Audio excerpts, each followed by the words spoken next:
Este título es cierto que es bastante sugerente, porque si los cuadros hablaran y pudieran contarnos lo que han sufrido en su pasado, nos sorprendería ver el aguante y la fortaleza que tienen después de haber soportado tantos avatares en incendios, saqueos, inundaciones, lesiones de diferentes índoles y, en el menor de los casos, el abandono o arrumbamiento en cualquier lugar y de cualquier manera. La ignorancia de valorar las obras de arte y la falta de cuidados a la hora de almacenar una pintura es otro de los motivos de su posible deterioro. Y ya no digamos las desafortunadas intervenciones de restauraciones que pueden provocar en ocasiones daños realmente irreversibles. Estos dos cuadros, Dánae y Venus y Adonis, son los dos primeros lienzos de los 6 que pintó Tiziano para Felipe II. Estos cuadros, a los que Tiziano llamaba poesías, fueron pintados entre 1551 y 1562. La primera de ellas narra un episodio mitológico de la historia de Dánae, hija de Eurídice y de Acrisio, rey de Argos. Cuando nace la hija del rey, el oráculo anunció que el primer hijo que ella tuviera daría muerte a su abuelo. Para que esto no ocurriera, Acrisio construyó una torre de bronce y la encerró allí, impidiendo que pudiera salir y que ningún hombre, exceptuando su padre, tuviera acceso a ella. Al pasar los años y enterado Júpiter de la historia, baja a la tierra para conocer a la bella princesa. La ve a través de los barrotes de su ventana y se enamora de ella. Pero al no poder acceder a su interior, trama una argucia convirtiéndose en nube tormentosa, y de esta forma entra a la estancia y mediante una lluvia de oro pudo gozar de ella y fecundarla. Y este es el momento en que Tiziano lo representa en el cuadro. Esta Dánae, que en origen era de mayor tamaño, ha sufrido diversos daños a lo largo de su historia. Conocemos cómo era la composición y el tamaño original por esta reproducción de un cuadro, que es una copia del que pintó Moro del original de Tiziano, atribuida a Friedrich Sustris a finales del siglo XVI. Parece ser que el rey Felipe II era propenso a mandar hacer copias a otros pintores de los cuadros que le agradaban y así tener diferentes versiones del mismo tema.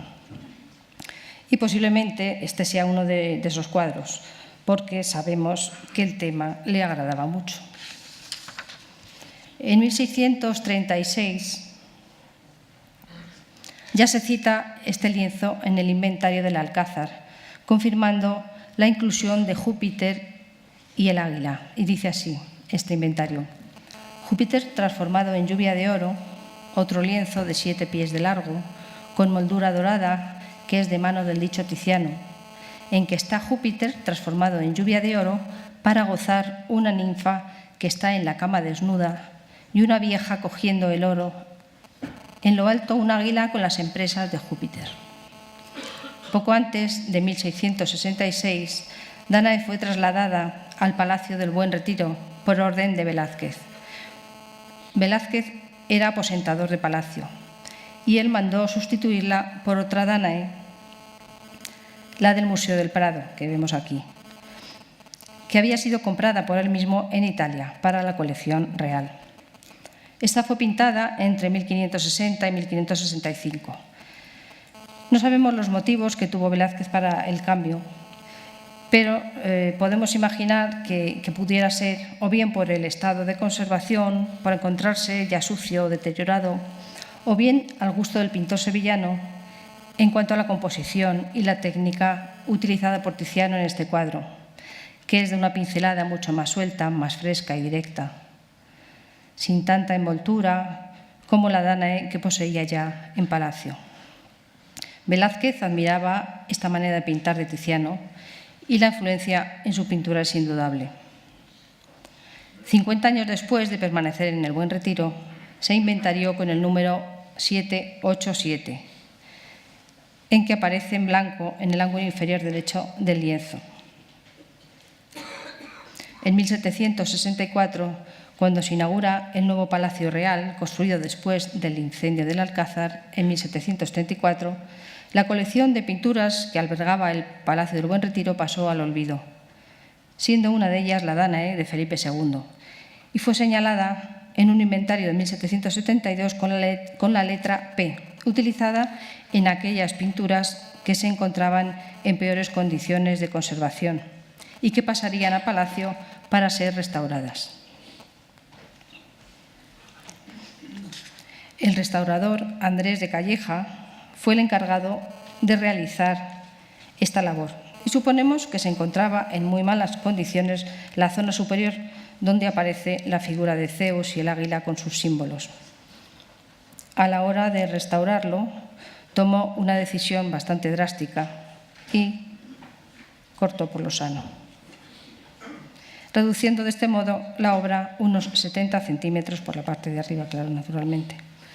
Y ahora, después de haberse realizado la limpieza, se puede ver el resto de un rayo en el extremo superior del cuadro.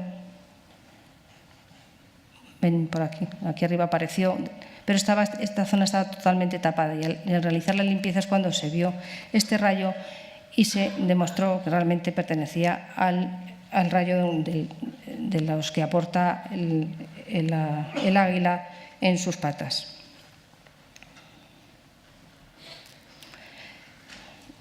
En 1792 pasó a la Real Academia de San Fernando junto con otros desnudos de la colección real, calificándose como maravillosa obra del príncipe de los pintores de la naturaleza, el gran Tiziano.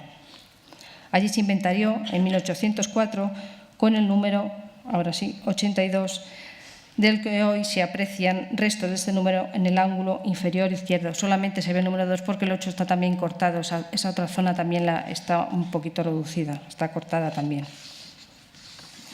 Se sabe que en 1809 el cuadro estaba de nuevo en la Academia, desde donde salió hacia la Casa de Campo para incluirlo entre los cuadros elegidos por el rey José Bonaparte para su llamado equipaje del rey José.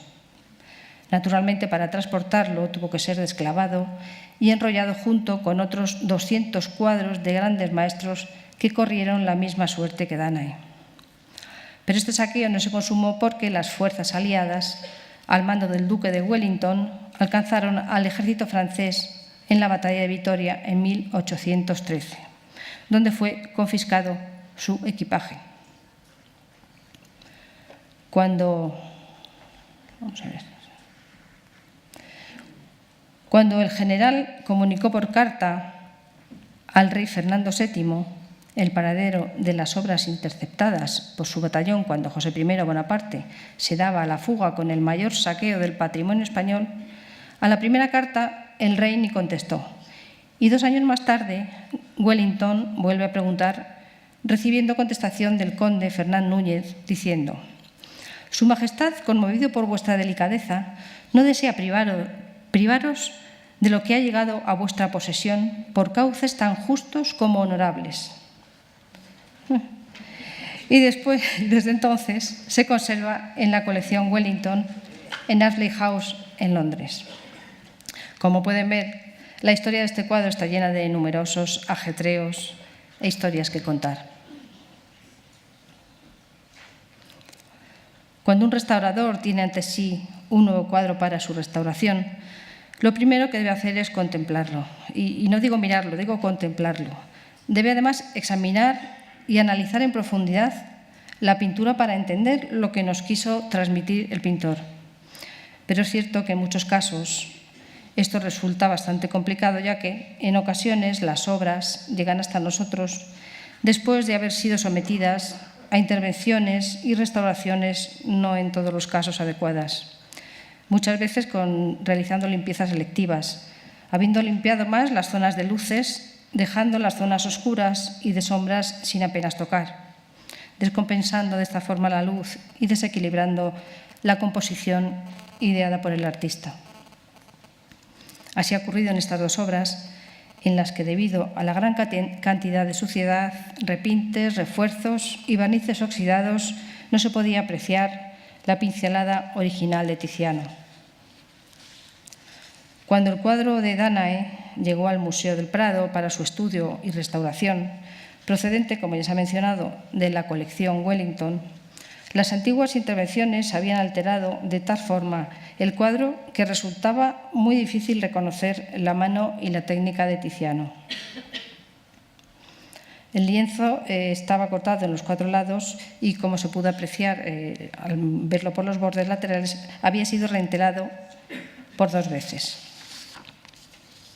Los fondos estaban cubiertos por un repinte oscuro de betunes con el fin de tapar diversos desgastes de la pintura. La capa pictórica tenía numerosos y burdos repintes que se distinguían a simple vista y que tapaban partes de la pintura original. Las figuras habían sido reforzadas de tal manera que la pintura parecía una copia moderna del pintor. En otras zonas se podían ver abrasiones y pérdidas puntuales de materia pictórica. La superficie mostraba además un aspecto apagado y turbio debido a un antiguo barniz de cera. El proceso de restauración ha consistido en reducir, en la medida de lo posible, todas las interferencias que impedían la correcta lectura de la obra y permitir al espectador entenderla con toda su fuerza e integridad. Para conseguir esto, se ha realizado una limpieza de barnices oxidados, acumulados con mayor intensidad, como ya he dicho, en las zonas oscuras. Estos tratamientos dejaron al descubierto, como vemos aquí, antiguas pérdidas de capa pictórica que habían sido cubiertas en otras restauraciones. En este proceso se han eliminado también repintes que cubrían pintura original, siendo algunos de gran dureza, sobre todo en los ropajes blancos de las sábanas y en algunas zonas de las carnaciones. Estos repintes, por tratarse de pintura al óleo, se han endurecido de tal manera que han hecho cuerpo con la pintura original, resultando casi imposible eliminarlos. En estos casos se ha tenido que optar por dejar algunos para no dañar la propia pintura.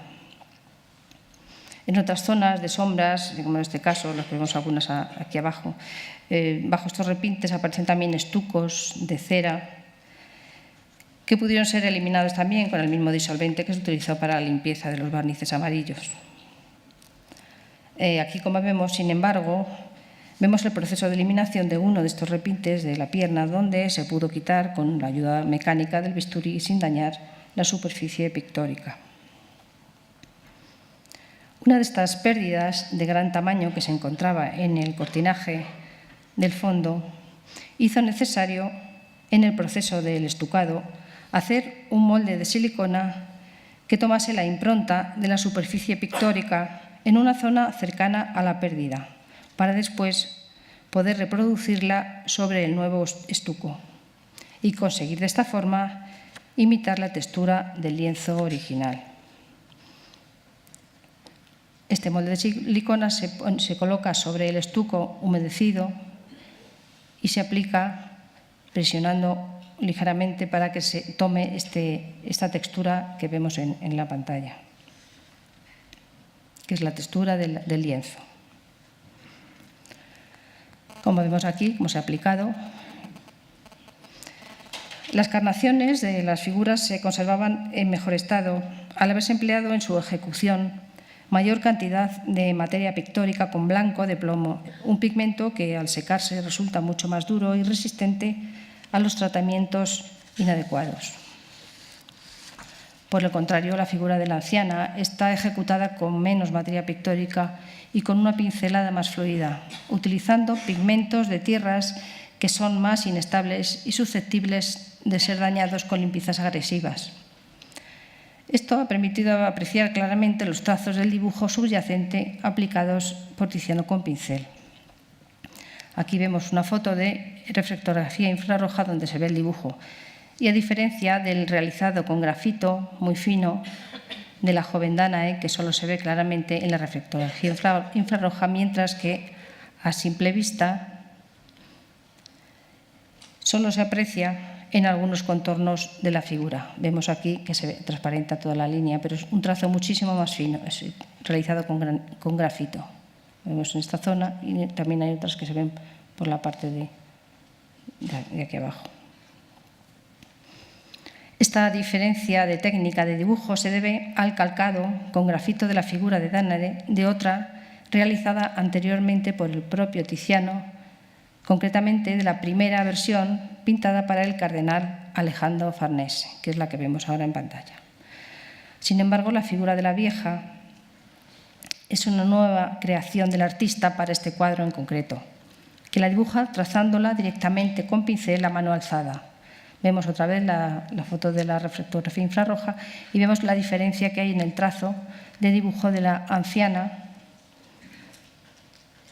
en relación al trazo tan fino que hace en Danae.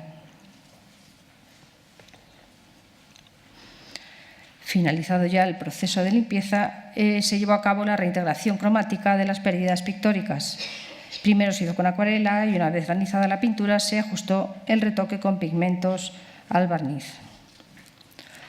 De esta forma la pintura recuperó la vibración de luz, apreciándose de forma más clara la variedad técnica de Tiziano. En la zona de la izquierda vemos, antes de la reintegración, de las dos fotografías que vemos aquí, la variedad esta técnica de Tiziano puede ir entre el empaste denso de pintura que se puede ver en los ropajes a las veladuras del cuerpo de Danae y los pequeños toques de luz en el pecho y en el vientre. Vamos a ver si vemos estos toquecitos que le dan en el pecho y en el vientre, que hacen mucho más el cuerpo con mucha más sensualidad, le da un toque mucho más sensual. O también vemos como con un punto de brillo le da vida en la mirada y luego también en los toques de las perlas en la zona alta del labio, estos toquecitos de luz que dan esa frescura y esa espontaneidad tan propia de Tiziano. Cuando, por el contrario, quiere pintar el movimiento, se sirve de pequeñas pinceladas de distinto grosor y de distinta intensidad, con lo que logra el efecto de la luz dorada que cae sobre Danae. Aquí vemos en la parte alta de estos dos trozos de cuadro, el cuadro en la zona superior del cielo, la vemos antes de reintegrar la zona superior y donde se puede apreciar que con los repintes por un lado y los desgastes por otro cortaban totalmente la dirección de la luz e impedían ver el efecto de la transparencia de las nubes atravesadas por los rayos y la caída de la lluvia dorada. En la parte inferior vemos esta misma zona ya reintegrada, donde ya se puede entender con claridad cómo funciona la pintura. Aquí vemos ya el cuadro, finalizada la restauración, y lo que realmente la dificultad que conlleva esta reintegración, y en estos cuadros sobre todo, es saber hasta dónde hay que continuar con el retoque y dónde hay que detenerse para no recomponer y retocar en exceso las zonas desgastadas, sabiendo diferenciar cuál es la técnica de Tiziano y cuáles los desgastes de restauraciones anteriores. La técnica de Tiziano es sumamente peculiar en esta obra, ya que aprovecha el tono de la imprimación para utilizarlos como medias tintas y de esta forma, aparte de ahorrar tiempo y materia pictórica, confiere a la pintura una armonía cromática. Miren qué maravilla. Tiziano lo que hacía era mezclar los colores en la paleta y luego los aplica sobre el lienzo. Luego los retira las partes que le interesa arrastrándolas y deja transparentar de esa forma la textura propia del lienzo. Esto se puede apreciar no solamente en el cuerpo, lo podemos ver en todas las zonas del cuadro, en las partes de las sábanas, la sombra de las sábanas se ve perfectamente. En cualquier parte del cuadro se puede apreciar esta técnica tan sutil.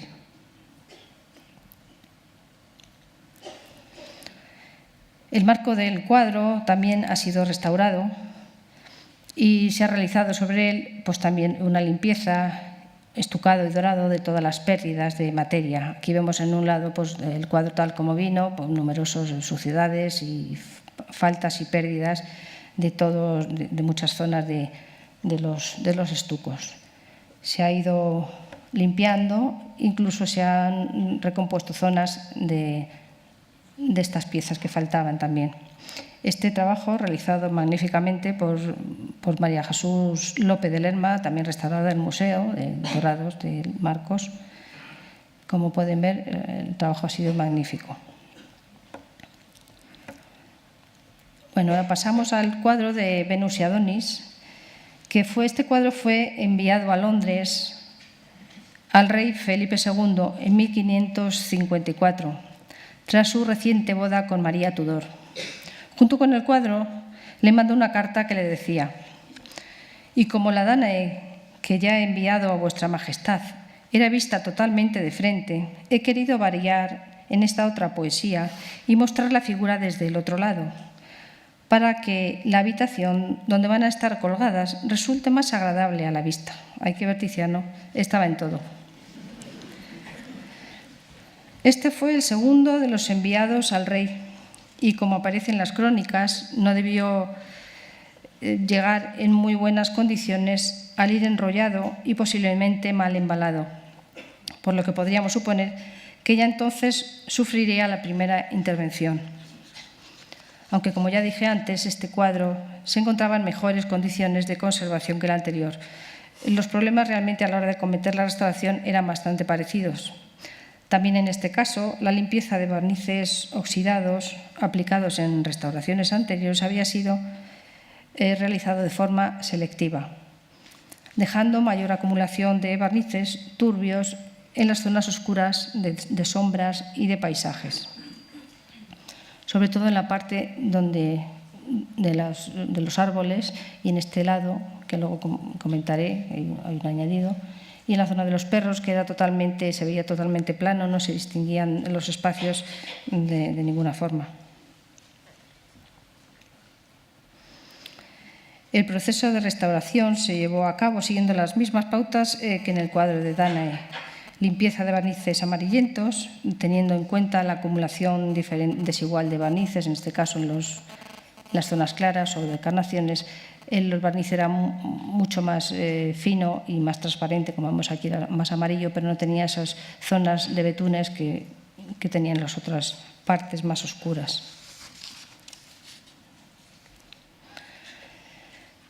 Se eliminaron también repintes, muchos de ellos cubrían pintura original, y algunos tapaban también zonas visibles de preparación y otras propias de la técnica de Tiziano. En este proceso también se ha eliminado un repinte que cubría el antebrazo derecho de Venus, recobrando de esta forma el escorzo con el que la diosa sujeta a Adonis. Vemos aquí debajo que está un repinte y realmente no se distinguía dónde estaba el fin del brazo, era un poco bastante turbio y no se comprendía bien. Al eliminarlo, ya se ve con mucha más claridad esta tensión de Venus al agarrar con fuerza a Adonis. Así ya recupera se ve que el brazo está como mucho más apretado, ¿no? Sujeta con mucha más fuerza. Se conoce cuándo fueron realizadas dos de las intervenciones de este cuadro en los talleres de restauración del Museo del Prado ya en el siglo XX, porque anteriormente no hay datos. La primera, registrada en 1925-26, realizada por Vicente Jover y Picó, tenía el título de restaurador forrador, donde dice en su expediente: número de catálogo 422, Tiziano, Venus y Adonis. Importantísima y muy delicada restauración. La restauración se realiza con respeto absoluto del cuadro, sin aumentar ni repintar nada. La segunda restauración sería la realizada en 1967 por el restaurador Enrique Alarcón Cabrera, con el título de restaurador conservador. Puede que fuera en una de estas intervenciones cuando se repintó la zona inferior del brazo de Venus, pero no se puede tampoco asegurar. Y volviendo a la restauración recientemente finalizada y terminado el proceso de limpieza, se estucaron las pérdidas de la capa pictórica. En este caso había numerosas, y como ven ustedes, las zonas blancas son los estucos que se aplicaron en las pérdidas, pero no tenía grandes lagunas como ocurrió en el cuadro de Danae. A continuación, se procedía a la reintegración de las faltas, primero con acuarela, igual que la anterior, y después de barnizado el cuadro, se ajustaron las reintegraciones con pigmentos al barniz, como ya he dicho, como en el cuadro anterior. Como siempre, y siguiendo el criterio de los talleres del Museo del Prado, se han utilizado para la restauración productos fácilmente reversibles, afines y compatibles con los materiales de la pintura. Aquí también se puede ver con claridad, después de la limpieza, la técnica tan especial que Tiziano utilizó. En los fondos del cuadro, la pintura fue aplicada de forma muy diluida, dejando entrever el color de la imprimación que le sirve de medio tono. Esta técnica se aprecia particularmente bien en el cielo, donde con veladuras transparentes y fluidas dan forma a las nubes, logrando así un efecto algodonoso. Tiziano era elogiado por sus contemporáneos por el manejo y la habilidad que tenía para dominar la pintura misma y saber con ella infundir vida a sus creaciones, inspirado siempre en la naturaleza. Vemos cómo con toques cargados de materia y finas líneas discontinuas consigue que los rayos del sol naciente traspasen las nubes, como vemos en la propia naturaleza. En las zonas de paisajes, sobre la imprimación clara y ligera de tono ocre, el pintor aplica una ligera capa de color verde transparente para que la superposición de estas capas produzca el efecto cromático deseado, dibujando finalmente sobre ellas hojas y hierbas. Para conseguir estas carnaciones se sirve de una base compuesta de blanco, negro y minio, y luego con ligeras veladuras pinta las sombras para dar forma a la musculatura y oscurece los contornos con sombras más oscuras para definir los volúmenes, pero sin cubrir del todo la superficie. Finalmente, una vez secas estas capas, aplica una última capa grisácea como si de una piel se tratase, dando así a la pintura un mayor realismo. A la hora de pintar los perros, no se limita a reproducir unos perros cualquiera. Se preocupa que sean los adecuados, unos perros de caza, para hacer más creíble su narración. El gran mastín, identificado por su quinto dedo, como vemos aquí, este toquecito. En este caso, con las orejas recortadas, para evitar poder ser enganchado por su presa en el momento de la lucha en la cacería. El galgo o lebrel, rápido en su carrera, se utilizaba para la caza mayor de ciervos y jabalíes. A estos dos perros los representa con la cabeza erguida, olfateando en el aire su posible presa. Sin embargo, el spaniel bretón, llamado también levantador de caza, al ser un perro de caza menor, de aves y conejos, Tiziano lo pinta asustado, con la cabeza baja, el rabo entre las patas y en una actitud huidiza ante las bestias que intuye cerca. En este cuadro, el relato del momento en que Adonis se despide de Venus para ir a cazar no es fiel a la narración que Ovidio hace en sus Metamorfosis, donde cuenta que Adonis se va a cazar sin hacer caso de la advertencia que Venus le hace ante los peligros. Estos peligros los esconde el bosque y los feroces animales, entre ellos el jabalí. En la narración le dice Venus: «Amado mío, no te enfrentes a aquellas fieras que en una situación de peligro, lejos de darte la espalda, se te enfrentarán con terrible furia. Piensa que de este combate podemos salir lastimados tanto tú como yo». Y continúa: «Apenas había salido Venus en su carro tirado por cisnes en dirección a Chipre, cuando Adonis, incapaz de reprimir su pasión por la caza, ya estaba siguiendo los pasos a un jabalí. Este, momentáneamente refugiado en su madriguera, salió de repente. Adonis le disparó una flecha que se clavó en su cuerpo, pero el jabalí, revolviéndose, se desprendió con el hocico de la flecha, anegada ya en sangre, y embistió con fuerza a Adonis, clavándole los dientes en la ingle. Adonis se desplomó ya moribundo sobre la arena. Y aquí les dejo con la intriga del final. Aunque en el cuadro Tiziano ya lo deja intuir, indicando con los rayos del sol naciente que señala la diosa Aurora desde las nubes en lo alto, el lugar donde Adonis encontrará la muerte. Aquí aparece el jabalí, no se ve en el cuadro, pero aquí lo pongo por aquí.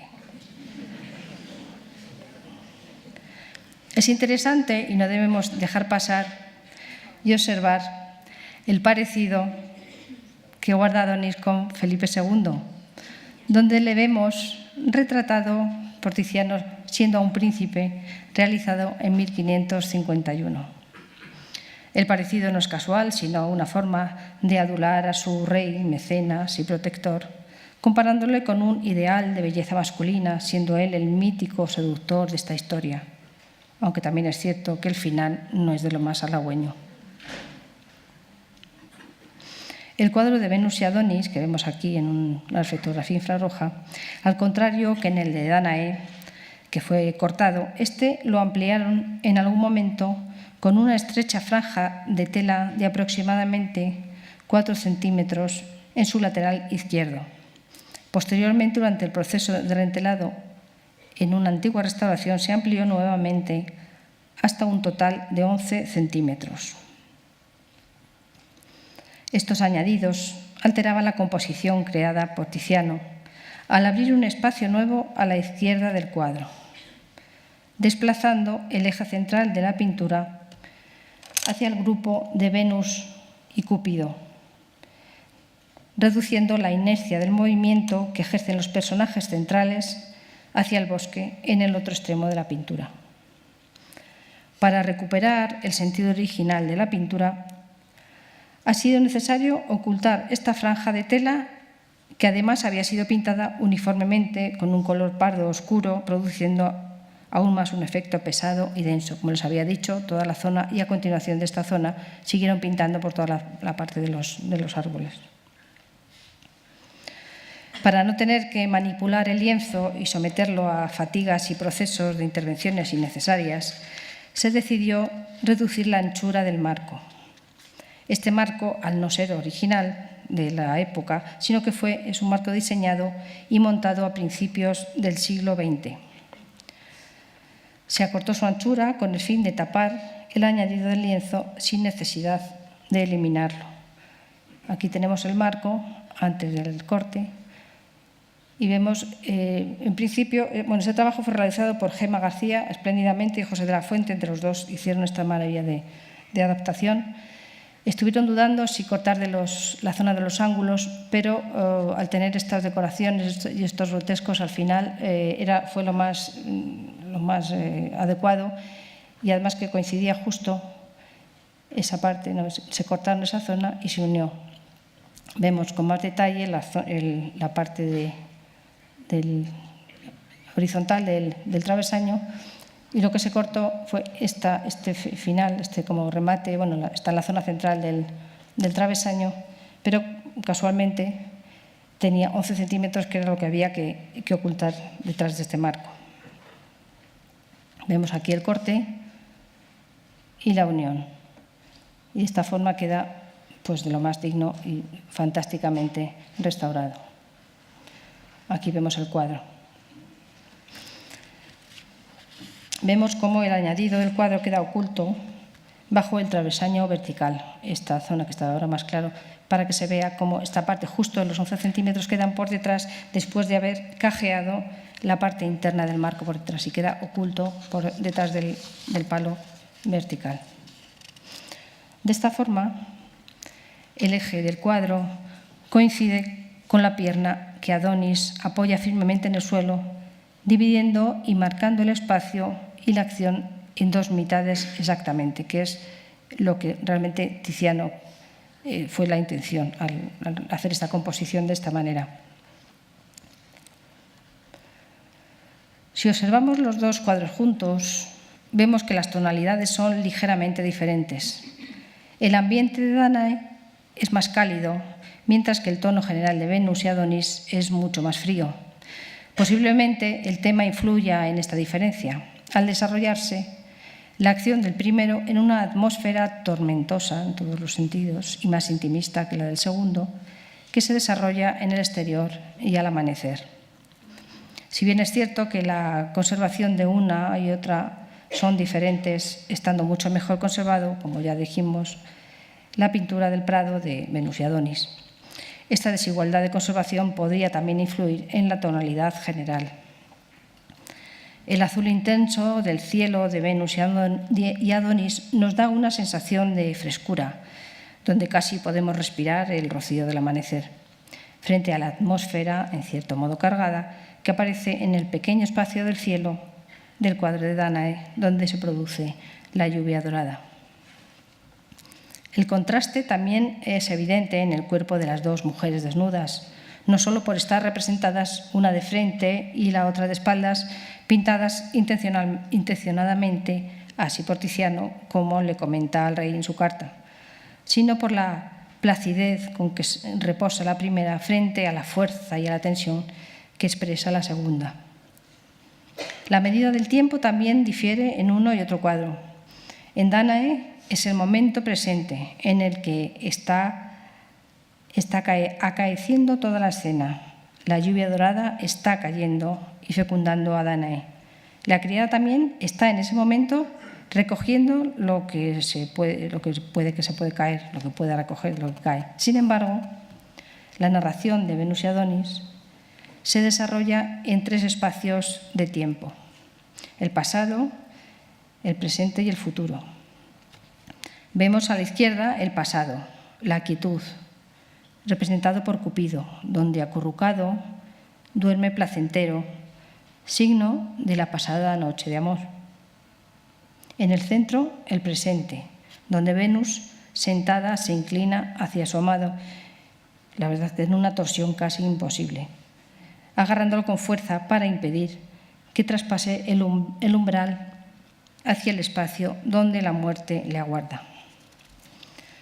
Los amantes protagonizan una escena de trágica despedida con tensiones y emociones que se cruzan en las miradas. A la derecha, el futuro que le aguarda al bello Adonis, donde los perros inquietos olfatean en el aire el olor de la presa, y la diosa Aurora marca con los rayos del sol naciente el lugar donde perderá la vida. Y finalmente les invito a que vayan a ver, si todavía no lo han visto, estas dos maravillosas obras concebidas por Tiziano como pareja, que se encuentran ahora en la exposición que el museo ha organizado en la Sala 40. Y como ha dicho antes Paloma, esta acaba el 1 de mayo, así que tienen ya muy poco tiempo. Y ya que se pintaron para el deleite de los sentidos, aprovechen este momento único momento de poder contemplarlas juntas y disfruten admirando su belleza. Muchas gracias.